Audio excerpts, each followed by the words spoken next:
Hey, welcome back to the channel. We're back working on Commodore computers here. In one of the last videos, I had 4 old Commodores. We checked them all out. One actually worked, as is. The other 3 had issues. I fixed a second one by putting a new VIC-2 chip in it. Now, this one is number 3, and this is the one that just had no power whatsoever. So we're going to break into it and see what we can find out. I've already pulled the screws out of the bottom. It still has the RF cardboard on it. Those did not want to come loose. This one also has a bunch of add-ons. Well, not a bunch, but... So what we've got on this is we've got like a 15-pin connector on the back and what looks like probably a grounding lug over there. We have one wire that runs to the controller port there. We have 2 wires that go to the user port. And then what? 2 more. Oh, we've got 3 going to the user port. 1, 2, and 3. And then 2 more going on the bottom side of the board. So I am just going to take all this stuff out. If you know what this mod is for, drop a comment down below because I'll probably look it up at some point, but I don't know what it is right at the moment. But we're going to take it out and make sure something on that's not causing problems. And then we'll go on to diagnosing it. And I'll take it loose from the bottom. Looks like most of the screw mounts are broke anyway. Yep, all the mounts are broke in the bottom. But the case was broke all to pieces anyway. This is the one that had a bunch of shipping damage.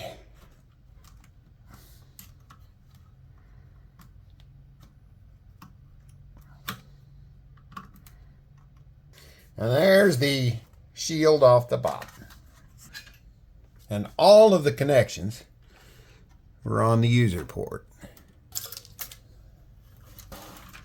All right, that lets us get the keyboard out of the way.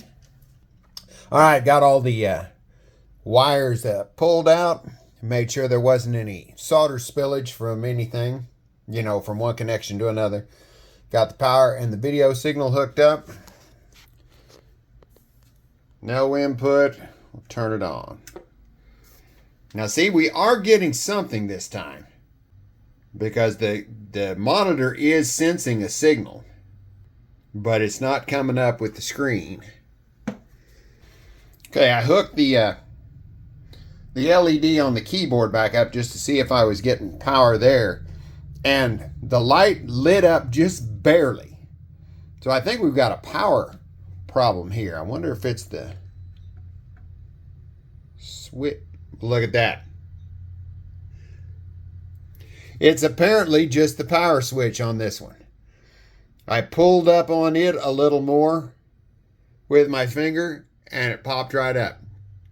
So this one either needs a cleaning the switch with some deoxit or something, or just get a new switch for it. All right, I just pulled the power supply and quickly cycled the switch through, probably a dozen times, and now we're good.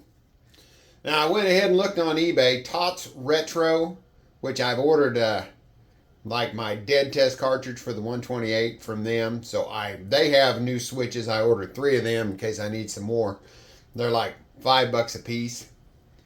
So I've got some new switches coming because I'm not sure how much I could clean that on the inside. But yeah, that works good. So now I'll hook up the test cartridge and we'll make sure everything is actually 100%. All right, all the stuff's hooked up for the diagnostics. Let's let it run through its system.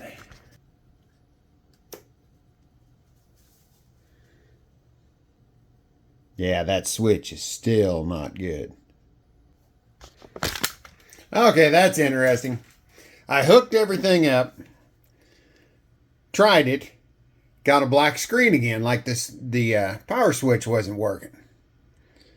Well, I disconnected all the test stuff and it started, going into diagnostic mode. And I started plugging stuff back in, and whenever I plug in the cassette port piece here, it just does the black screen and won't run at all. Everything else, now I've got it with everything else plugged in, it will start diagnostics, but with that plugged in, it will not. So let's run it without that plugged in and see what it comes up with. Something else is still wrong with it. And it does have NEC RAM, so not the good old MT stuff.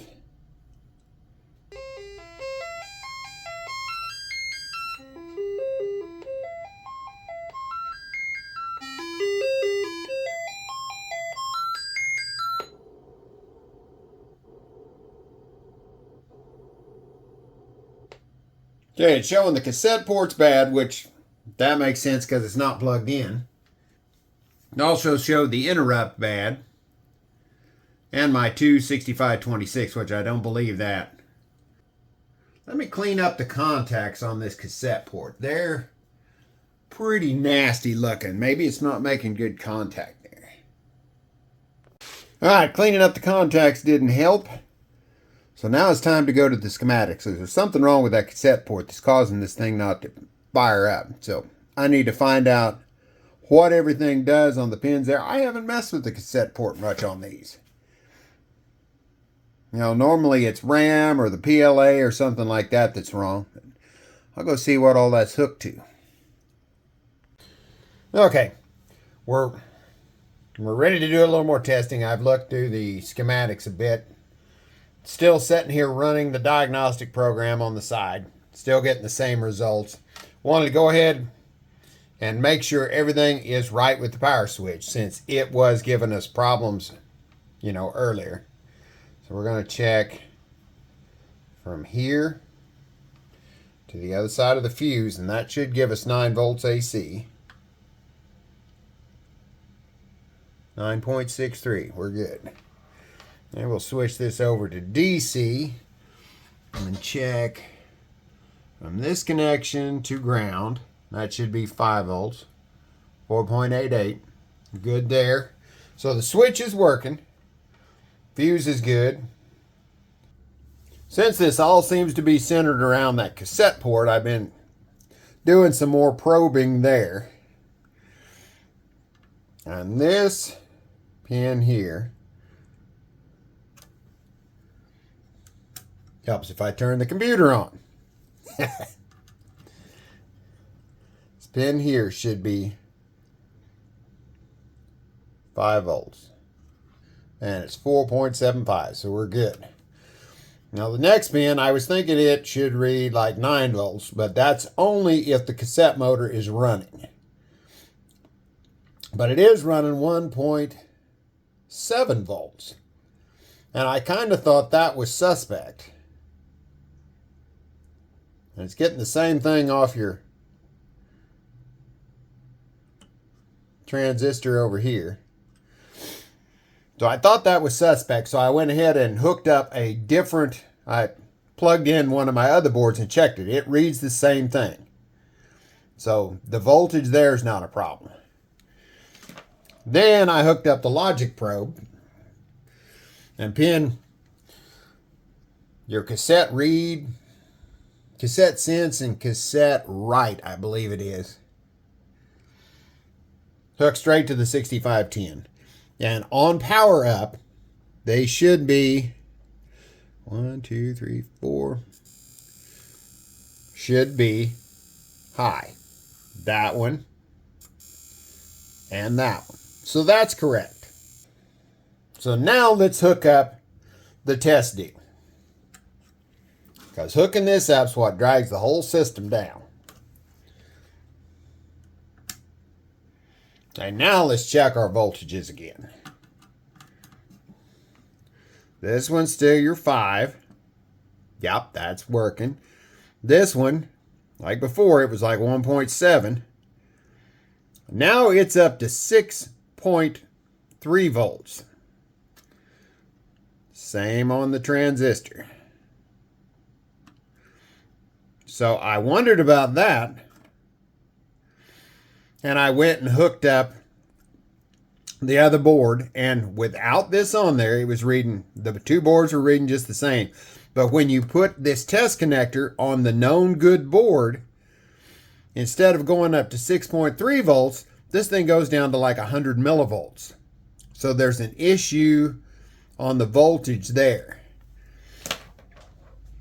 And when you go to your leads here, now one is oscillating. And the second one is still high, like it's supposed to be. So I'm thinking you have these three transformers. You have these three transistors that control the 6510 signals them. They turn the voltage on to the pin there to run the cassette motor. So I'm wondering if one of those transistors ain't bad. So I may pull those three out, since that's a piece of cake, test them out and see what we get. All right, we're going to go ahead and check this one on the board. Okay, base is here. Should get a 0.6. We got a 0.58. Got the meter on diode checker. Same there. So this one is probably good. Now I tried checking these. The readings weren't coming out right, but that may be because they're connected to the board. So I'm going to pull both of those, check them out of the board, and see what happens. Okay, I think we're getting somewhere. Got three transistors. These are the two that I pulled out of the Commodore. This is one brand new one that I had. Look at this package. That is so dirty because it has been hanging out in my garage for I don't know how many years. Don't even know why it was there, what I bought it for, but I had it. But I just had the one. Okay, we got the meter set up for diode testing. All these, the base is the middle one. So we touch the base, touch the side. 0.724, just like it should be. Other one, 0.708, good. Okay, that was the good one. Now, check these two. Open. And open. Same with this one. Open. And open. So we've got two bad transistors. And since I only had the one, I've got some more ordered. I got a nice kit of transistors because I probably end up running into needing more, even though that one's been there for years. So I thought instead of just waiting on the new transistors to come in, I would hook this board up without them. And this is the board that anytime you plug this in, all you got was a blank screen. Well, you can see right there, it's running through its diagnostics, comes up with the 6510 bad, the U7, because that's part of the cassette deal. Otherwise, it comes up with the cassette port showing bad because we've got some components gone. But now it's not just blank screening it. So I definitely think those were the problems. I just need to get two good ones and not kill them during installation. So as soon as the transistors come in from Amazon, we'll get those soldered in there and see if that fixes it. Okay, I figured out what was going on with the transistors here. I was looking at the schematics. This is 1982 schematics. But the two transistors I was testing are Q1 and Q2, a 2N4401 and a 2N3904. So I was testing for that type of transistor. The problem is, when I pulled them out and actually looked at them, they're a C536 transistor. Similar transistor, the main difference is the base and the collector are reversed. So I was just testing them wrong. Now we'll test them again properly. There's the base. 72724. Good transistor. 7171. So these two are actually good. I'm going to put them right back in the board. And since we know the problem is in this area, I'll keep checking some of these other semiconductors as soon as I get those soldered back in. Okay, the transistors are back in, so let's start checking these resistors and that diode. The diode matches. I checked one on one of the other boards. It looks good. Comes at the same reading. So let's go to R2 here. Let's check R2 here. It should be 1.5K. It's good. R4, 1K. Good. Now, R3. Where's R3? R3, 10K. Going to ground. 9.72, that's good.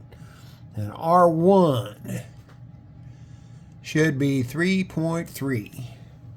Instead of 3.3 thousand ohms, we're looking at 500 ohms, or 454.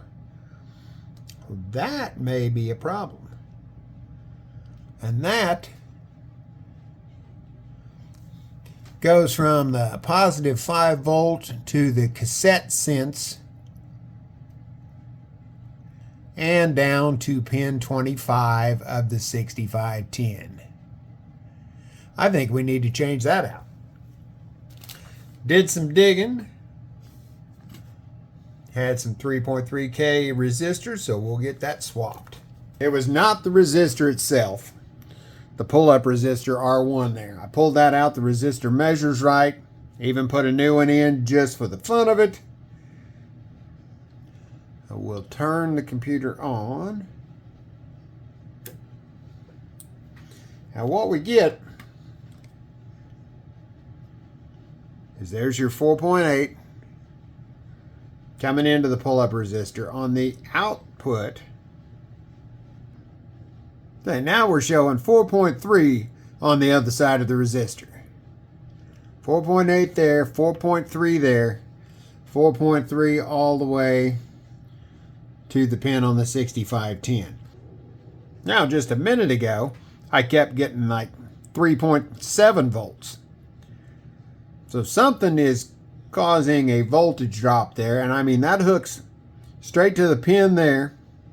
Nothing's hooked to it right now, and goes over to a pin on the 6510. Now I've also figured out, let's see, the problem is when I don't have this connected, it starts going through the diagnostics. Now I shut it off, connect this, the cassette port, fire it up, and we still get a blank screen. Now, I figured out that I can start it up with that disconnected. We're doing the diagnostics. Now, if I slip this in, the diagnostics continue. So it doesn't shut the computer down when I plug it back in after it starts. But once it hits the cassette port, it freezes again. And your voltage now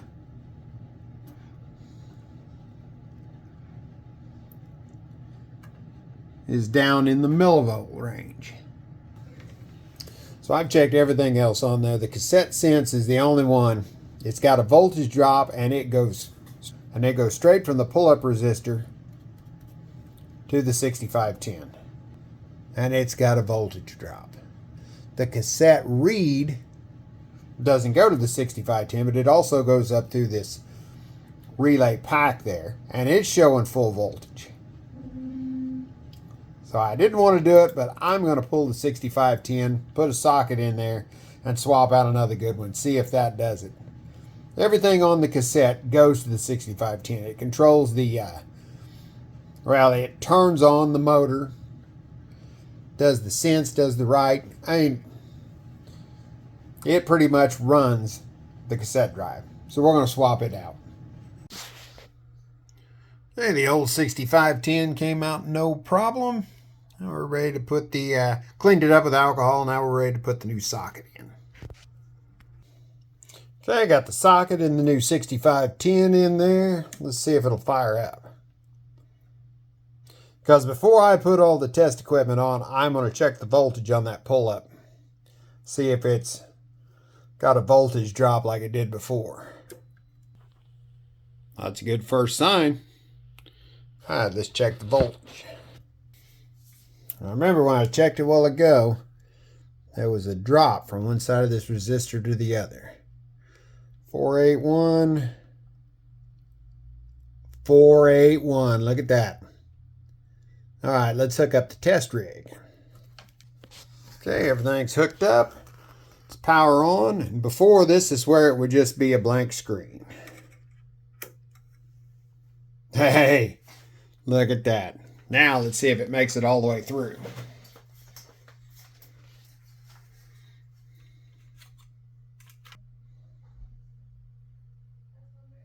Oh, yeah. User port's bad.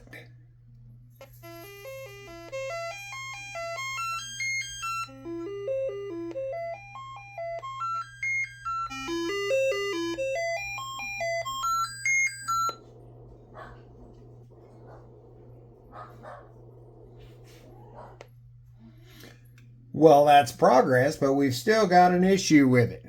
So now I need to check through the user port, because that is where all that extra wiring was hooked up. Let's see what I can figure out on it.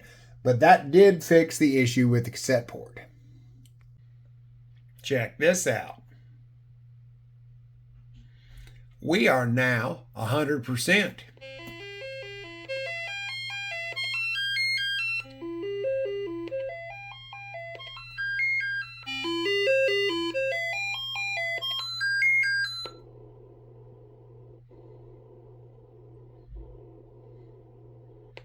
I've let this thing run for, well, 6 or 7 cycles. It's went fine all the time. The only thing that was wrong with the user port was dirty connections. I went through and cleaned the connections like I did on the cassette port, because this computer's had a rough life, I think, because they were pretty nasty. I mean, it wasn't horrible, but shining them up fixed all the problems. I don't know what the rest of you use to clean them, but this is a little spot sander that I have out in the garage. It's got like little fiberglass needles there on the end, and you can lightly rub that on there and it just shines those contacts up sweet. All right, that's all for this video. Finally got this thing fixed. I have been messing with it for several days now because I didn't want to change that chip. It's like, it's got to be something else. It's got to be something else. Nope, it was just the chip. I haven't worked on one of these yet that had anything wrong that wasn't some kind of chip. Whether it's a RAM chip, PLA, well, that last one I did was the VIC chip. Just pretty much always a chip. So this was computer 3 out of the 4 that I've been working on. 4th one is the older board that has the different video output. So that will be next because it pretty much had nothing. A little bit of lightning on the edge of the screen, but otherwise blank. So we'll be checking it out next. Be watching for that video. Catch you on the next one. Thanks for watching.